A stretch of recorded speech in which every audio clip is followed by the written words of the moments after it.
Good afternoon, students. I am Professor Bagle MJ. Today we are going to discuss the simple evaporative air refrigeration cooling system. In last lecture, we have discussed the simple air cooling system in which the main components used are compressor, heat exchanger, cooling turbine, and cooling air fan. In simple air evaporation refrigeration cooling system shown in the figure here, it is similar to the simple cooling system except that addition of evaporator between the heat exchanger and cooling turbine. इथं तुम्हाला addition of heat exchanger हा part जर तुम्ही काढलात,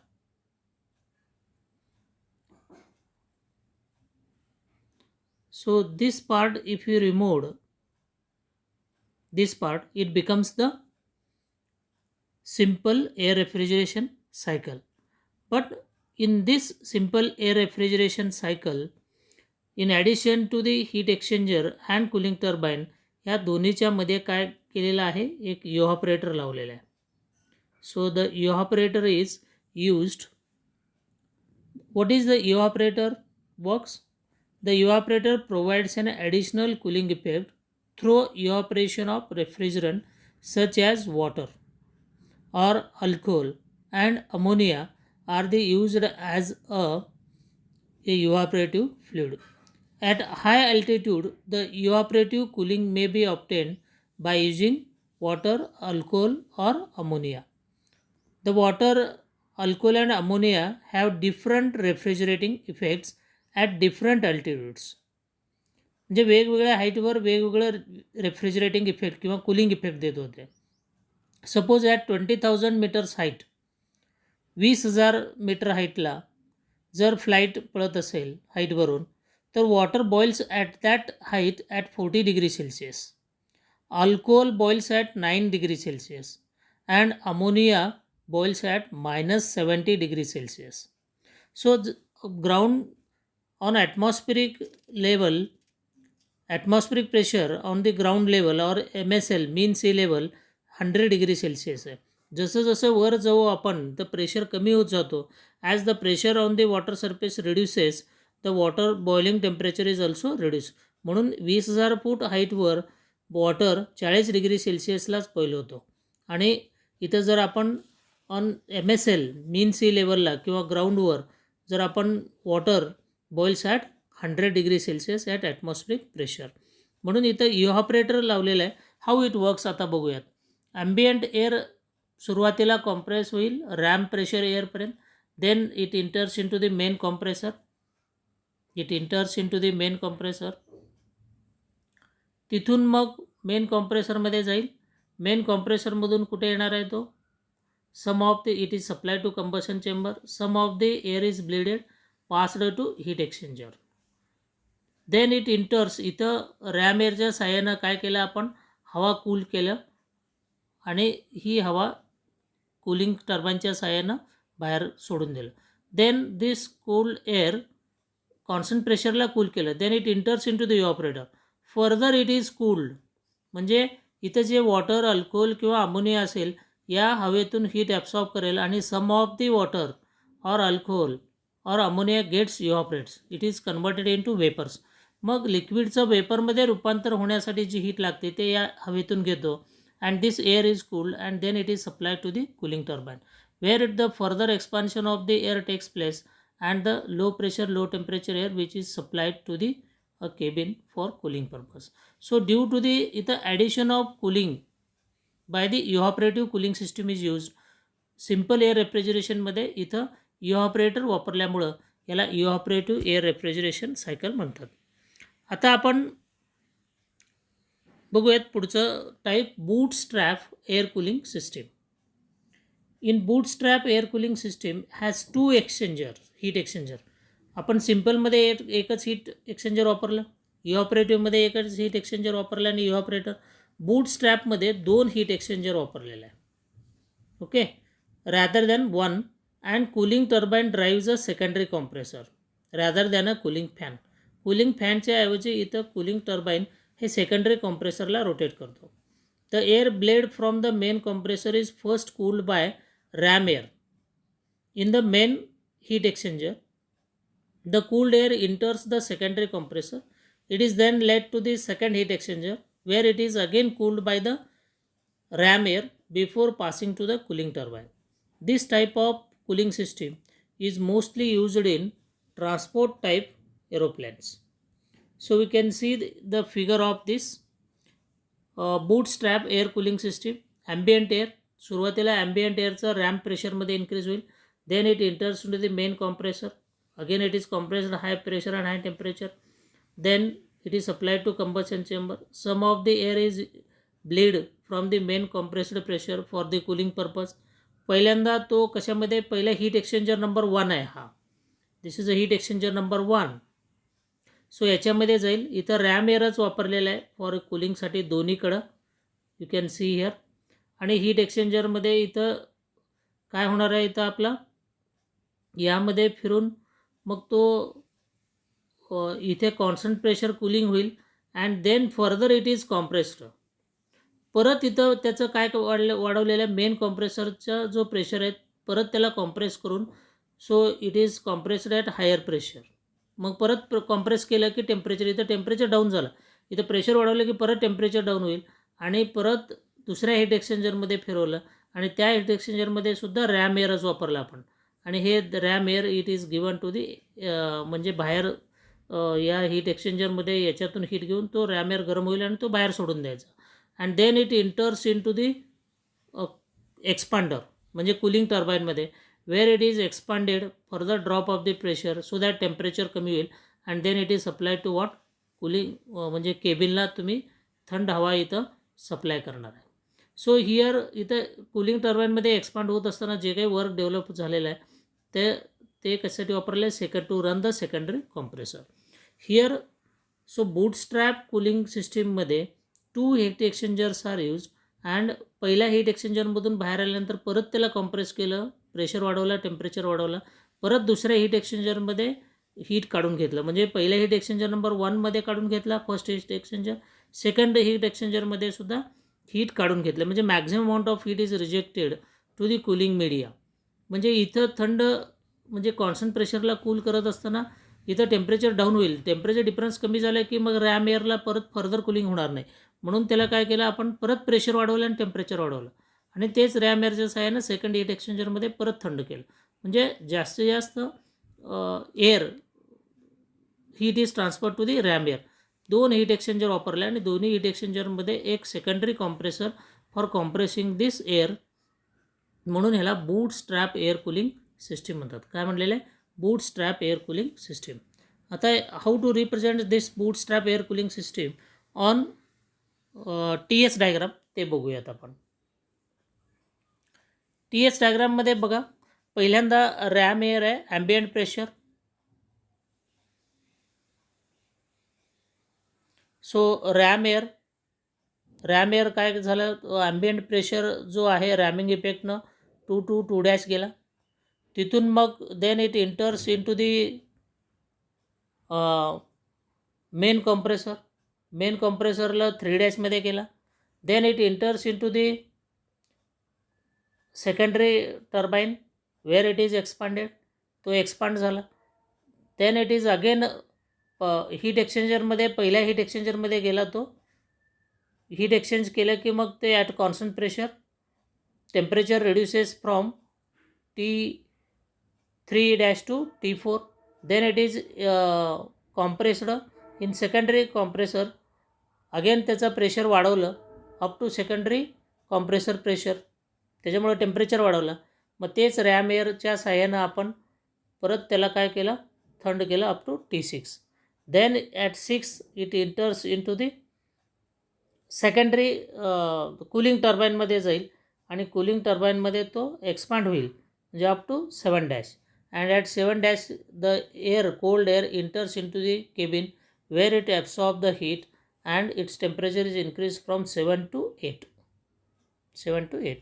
In this way the bootstrap cooling system works. Bootstrap cooling system परत एकदा सांगतो, ambient pressure जे आहे ते सुरुवातीला रॅम्प प्रेशरमध्ये कन्वर्ट होईल, actual 1 to 2 dash, 1 to 2 dash, then 2 to 3 dash main कॉम्प्रेसरमध्ये प्रेशर वाढेल, 3 डॅश to 5 हीट एक्सचेंजरमध्ये हीट एक्सचेंजर 1मध्ये तो थंड होईल, अँड परत 4 to 5 डॅश सेकंडरी कॉम्प्रेसरमध्ये कॉम्प्रेस होईल at high pressure, and 5 dash to 6 heat exchanger 2मध्ये तो थंड होईल. त्यानंतर then it enters into the cooling turbine wear it expands and this cold air, म्हणजे हा actual expansion process 7 dash, then it enters into the cabin and it absorb the heat, its temperature is increase from temperature T8 and it is given out. In this way the bootstrap cooling system works. Okay, and this process can be represented on the TS diagram. आता आपण बघूयात bootstrap air इव्हॅपोरेटिव्ह cooling system. म्हणजे इव्हॅपोरेटिव्ह cooling सिस्टीममध्ये काय वापरलेलं आहे, आपण इव्हॅपोरेटर वापरलेलं आहे, आणि परत बूटस्ट्रॅपमध्ये 2 हीट एक्सचेंजर वापरून दोन्ही हीट एक्सचेंजरमध्ये आपण सेकंडरी कॉम्प्रेसर वापरले. So here it is a combination of evaporative cooling system as well as bootstrap. पहिल्यांदा बूटस्ट्रॅपमध्ये जे तुमचं बूटस्ट्रॅपनुसार रॅम एअर येईल,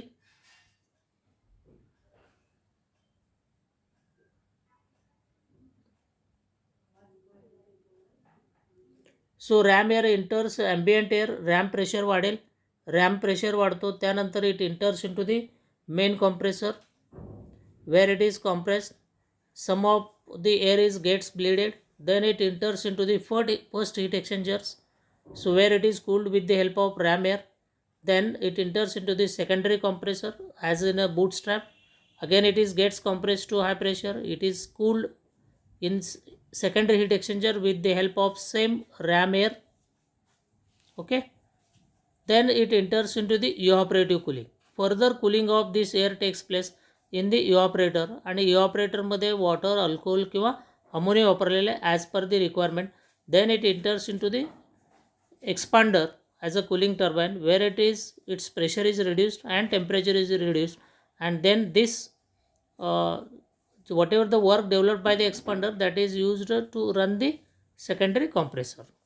Then this cooled air is passed to cabin. Okay, here the maximum drop of the temperature of the air is obtained by the combination of bootstrap and evaporative cooling system. Now we will see how to represent this process on TS diagram.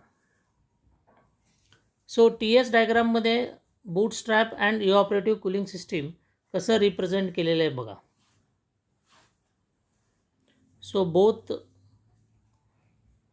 TS diagram of bootstrap and evaporative cooling system. Now ambient air, initially जो ambient air है which is increased due to ramming effect, ram pressure 2 dash, that is actual ram pressure, then it enters into the main compressor, it is gets compressed 2 dash to 3 dash main compressor, then main compressor मधून कुठे enter होईल ते heat exchanger number 1, that is a 4, then boot म्हणजे secondary कॉम्प्रेसरमध्ये जाईल, then it is gets compressed 5 dash, then it enters into the heat exchanger number 2, then 5 dash to what 5 double dash तिथं cool होईल, then it enters into the evaporative cooling system where 5 dash to 6 it is gets cooled, and then at 6 it enters into the cooling turbine where it is gets expanded asymptotically, so up to 7 dash. At 7 it enters into the cabin where it absorbs the heat and its temperature is increased from T7 to T8. Okay, in this way this cycle works. या सायकलमध्ये तुम्हाला 1 to 2, then 2 to 3, so 1 to 2 dash, 2 dash to 3 dash, ramming effect, main compression 3 dash to 4, heat exchanger number 1, then boot compress परत secondary कॉम्प्रेसरमध्ये 4 to 5 dash, then secondary heat एक्सचेंजरमध्ये 5-5 5 air enters into the evaporative cooling. Then it is cooled up to what 6 at T6 the air and pressure secondary compressor इथं drop of pressure होत नाही, constant प्रेशरला heat rejection आहे. Then it enters into the expander cooling turbine and we are getting the T7 dash, and then this having temperature low temperature T7 dash, it enters into the cabin where it absorbs the heat. In this way the bootstrap evaporative cooling system is what works. Then we'll see the next, reduced ambient air cooling system. This is used at very high speed aircraft. Reduced ambient air cooling सिस्टीममध्ये काय केलं बघा. Ambient air आहे इथं आपल्याला, where this ambient air is passed to again ramming इफेक्टनं ram pressure वाढेल, main कॉम्प्रेसरमध्ये जाईल, इट इज गेट्स कॉम्प्रेस. त्याच्यातलाच थोडासा घेतला, पहिल्यांदा कुठे पाठवलं आपण, हीट एक्सचेंजरमध्ये पाठवलं.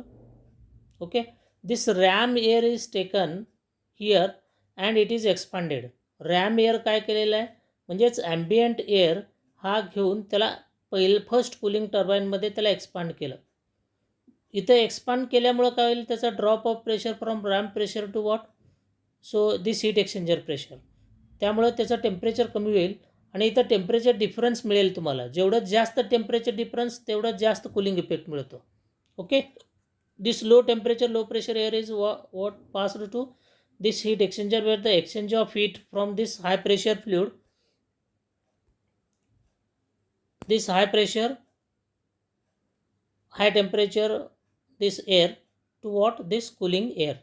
Then this cooling air is sucked and with the help of cooling fan given out.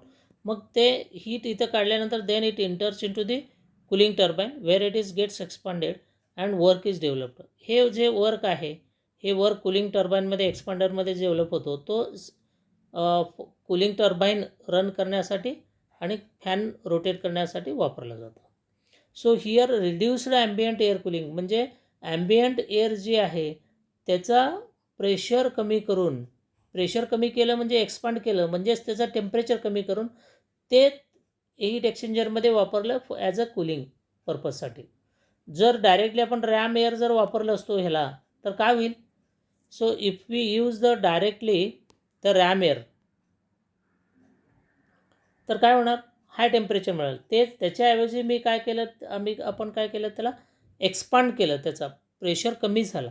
So हा ram air high pressure air it is expanded so that its pressure and temperature is reduce आणि low temperature then it is enter into the heat exchanger where it absorb the heat from this high pressure fluid and then this high, इथं heat exchange होईल, इथं cooling टर्बाईनमध्ये जाईल further expansion, मग ती थंड झालेली हवा केबिनला जाईल. आणि इथं एक्सपांड होतानाचं जे वर्क आहे, इथं एक्सपांड होतानाचं जी वर्क आहे, हे दोन्ही इथं कंबाईन करून हे फॅन रोटेट करण्यासाठी वापरलेलं आहे. Okay, so reduced ambient air cooling system. Now we will C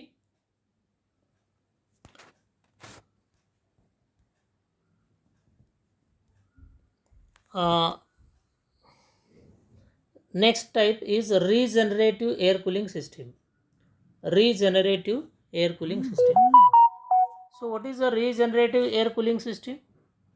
regenerative मध्ये इथं जे मेन हीट एक्सचेंजर आहे मध्ये अजून एक हीट एक्सचेंजर टाकलेलं आहे त्याच्यामध्ये रिजनरेटिव्हमध्ये.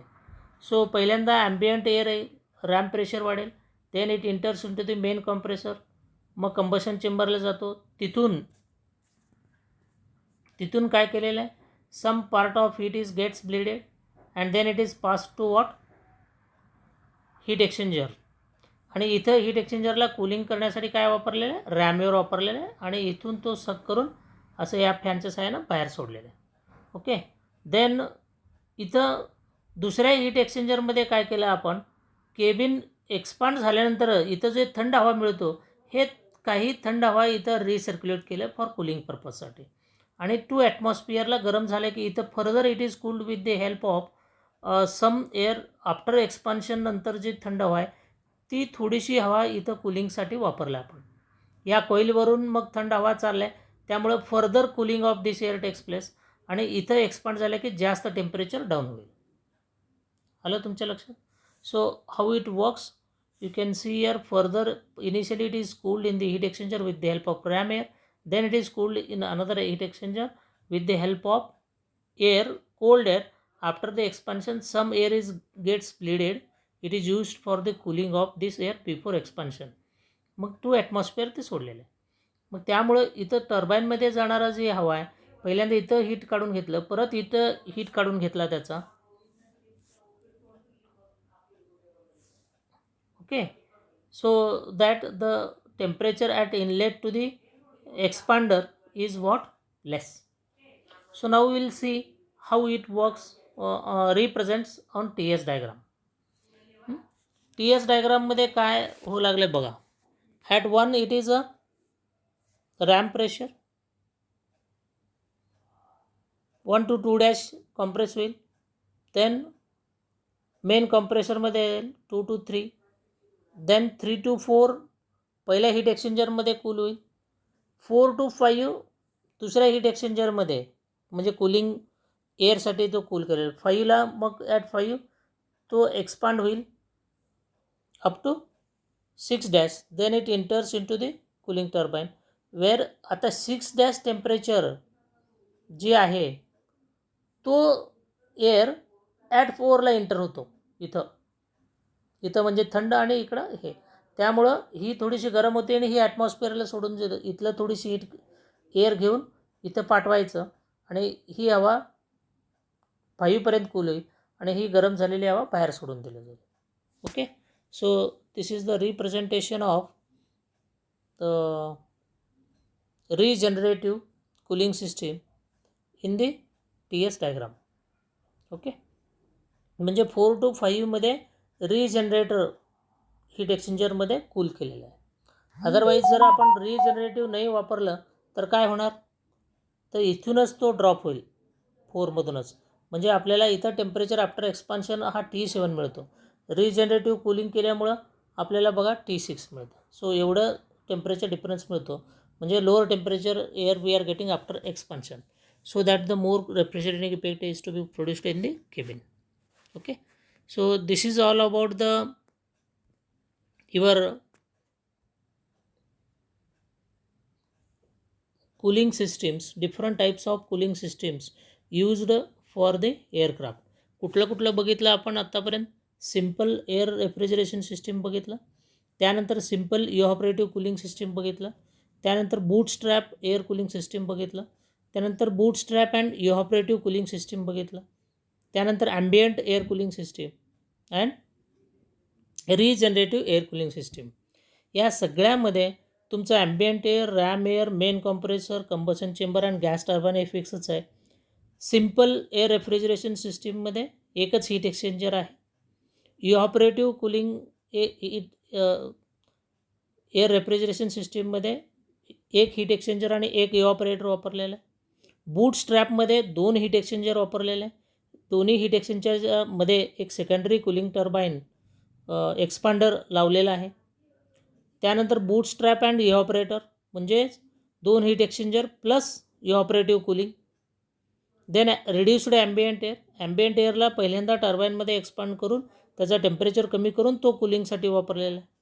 अँड रिजनरेटिव्ह कूलिंग सिस्टीममध्ये एक्सपांड झाल्यानंतर जी लो टेम्परेचर एअर मिळतो इन कूलिंग टर्बाईन त्याच्यातली थोडीशी हवा हे एका हीट एक्सचेंजरमध्ये पाठवून बिफोर एक्सपान्शन ते थंड केलेलं आहे. म्हणजे रिजनरेशन सायकल वापरलेलं आहे. त्याला थंड झालेली हवा हा कूलिंगसाठी वापरलेला आहे, म्हणून ह्याला रिजनरेटिव्ह एअर कूलिंग सिस्टीम म्हणलेलं. So we have discuss all the sketches and representation of this process on TS diagram and their use.